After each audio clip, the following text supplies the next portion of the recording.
তোমার মনটা আমাকে দেখে এখন যেরকম লুচির মতো ফুলছে সেই রকমই আজকে বানাবো ফুলকো ফুলকো নানপুরি।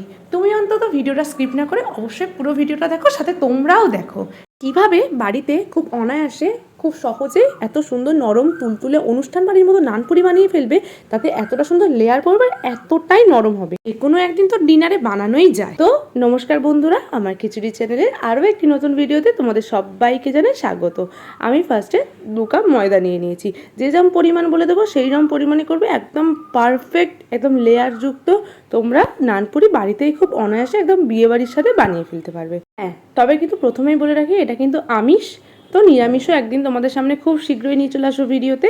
তো 2 কাপ ময়দাতে দিয়ে দেবে 1 চামচ পরিমাণে চিনি, আর দিয়ে দেবে স্বাদ মতো নুন, আর দিয়ে দেবে ওতে 1 চামচ বেকিং পাউডার আর 1/2 চামচ বেকিং সোডা, আর দেবে তাতে 1 চামচ বড় চামচের তেল, আর 2 চামচ বড় চামচের টক দই, আর একটা গোটা ডিম। ব্যাস, এবার খুব সুন্দরভাবে ওই ময়দাটাকে ওই সব রকম ময়নের সাথে ভালো করে মেশাতে হবে। ফার্স্টে ভালো করে মেশানোর পর খুব অল্প পরিমাণ জল লাগবে দেখবে, আর খুব সুন্দরভাবে ডোটা তৈরি হবে, আর ভালোভাবে থাসতে শুরু করবে। একদম সুন্দরভাবে দেখবে যখন হয়ে যাবে, বুঝতেই পারছো দেখে আমি নরমটা কতটা রেখেছি।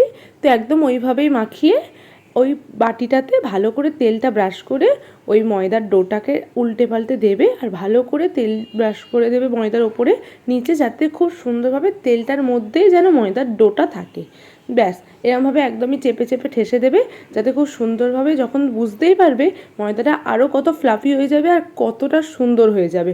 ব্যাস, এবার একদমই চাপা দিয়ে রেখে দেবে এটাকে 2.5 থেকে 3 ঘন্টার জন্য। আমি 5 থেকে 6 ঘন্টা রেখেছিলাম। যতটা সুন্দরভাবে রাখতে পারবে চাপা দিয়ে, যতক্ষণ রাখতে পারবে ফার্মেন্টেশনটা তত সুন্দর হবে। দেখতেই পাচ্ছ আমার এখান থেকে 5 থেকে 6 ঘন্টা হয়ে গিয়েছে।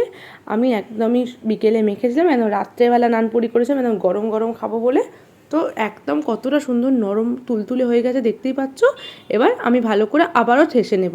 তোমরা একদমই, এটা কিন্তু মেন, আবারও সুন্দরভাবে ঠেসে নিতে হবে বেশ 5 থেকে 6 মিনিটের জন্য। এবার ছোট্ট ছোট্ট নেচি করে নিতে হবে। দেখতেই পাচ্ছ আমি এখানে নেচি করে নিচ্ছি, আর দেখতেই পাচ্ছ হাতটা কি সুন্দর এঁটে যাচ্ছে, মানে একদম পারফেক্ট হয়েছে। এবার সাদা তেল একটু দিয়ে ভালো করে সাদা তেল দিয়ে বেলতে শুরু করবে, নয়তো ওটা জড়িয়ে যেতে পারে। তো খুব বেশি জড়াবে না, কিন্তু ময়দা দিয়ে একদমই বেলবে না, তাহলে কড়াতে দিলেই ময়দাটা একদমই তেলে জড়িয়ে যাবে আর নানপুরিটা লাল লাল হয়ে যাবে। দেখতেই পাচ্ছ কীরমভাবে বেলে নিতে হচ্ছে, একদম নানপুরি সাইজে বেলতে পারো, তোমরা ছোটো ছোটো বেলতে পারো। ছোটো ছোটো বেলে লেয়ারটা খুব সুন্দর হয় ভিতরে। তো একদম আমার এখানে গোল গোল বেলা হয়ে গিয়েছে। ব্যাস, এবার কড়াতে আমি তেল গরম করে নিয়েছি, এবার নানপুরিটা ছেড়ে দেবো। দেখতেই পাচ্ছ কিরম ফুলে উঠেছে, একদম ফুটবল। আমি তো ফার্স্টে ভাবছি এটা নানপুরি না ফুটবল রে বাবা। প্রত্যেকটা এইরকমভাবেই ফুলেছে, যেরকম বলেছি ঠিক সেইভাবে পরিমাণ মতো দিলে ঠিক তোমাদেরগুলো বাড়িতে এইরকমভাবেই ফুলবে। দেখতেই পাচ্ছ একদম ডুমো ডুমো হয়ে ফুলছে নানপুরির একদম ভিতরের লেয়ারগুলোও তোমাদের দেখিয়ে দিচ্ছি। তো কেমন লাগলো ও কেমন হয়েছে গরম গরম চানা পনিরের সাথে খেয়ে আমাকে অবশ্যই জানাবে। ভালো লাগলে লাইক কমেন্ট অ্যান্ড শেয়ার করবে। আমার চ্যানেলে নতুন হয়ে থাকলে অবশ্যই চ্যানেলটিকে সাবস্ক্রাইব করবে। আর যারা এখনও সাবস্ক্রাইব করোনি কী করছো, তাড়াতাড়ি সাবস্ক্রাইব করো এরকম সহজ সহজ কিছু রেসিপির জন্য। তো আমাদের ওদিনকে কাবলে ছোলা ছিল না বলে আমরা এমনি ঘুগনিটাই পনির দিয়ে করেছিলাম।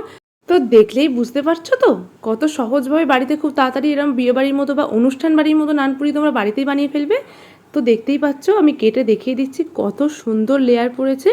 তো এইরকম ইজি রেসিপির জন্য আর এইরকম ইউনিকভাবে বানিয়ে দেওয়ার জন্য আর এত সহজেই বানিয়ে ফেলার জন্য অবশ্যই চ্যানেলটিকে সাবস্ক্রাইব করবে। সবাই ভালো থাকবে, সুস্থ থাকবে, পাশে থাকবে।